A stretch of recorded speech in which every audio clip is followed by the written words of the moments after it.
أثار رفض القضاء الفرنسي تسليم الوزير الجزائري السابق عبد السلام بوشوارب جدلا واسعا، خاصة أن الأخير ملاحق من قبل القضاء الجزائري، وصدر بحقه حكم غياب بالسجن 20 عاما بتهم تتعلق بالفساد وسوء استغلال السلطة. ورغم أن فرنسا سبق وأن سلمت بعض المطلوبين الجزائريين، إلا أن حالة بوشوارب تبدو مختلفة، حيث استندت النيابة الفرنسية إلى أسباب صحية وقانونية وسياسية في تبرير معارضتها لتسليمه. فهل حقا وضعه الصحي هو السبب الرئيس لرفض التسليم؟ أم أن هناك اعتبارات أخرى تقف وراء هذا القرار؟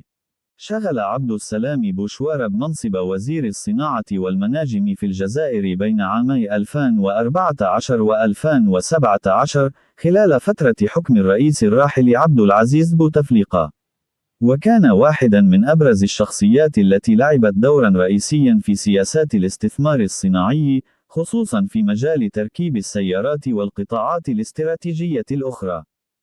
ولكن بعد حراك 22 من فبراير 2019 وسقوط نظام بوتفليقة، أطلقت السلطات الجزائرية حملة واسعة لمكافحة الفساد، استهدفت العديد من المسؤولين ورجال الأعمال المقربين من السلطة السابقة، ومن بينهم بوشوارب.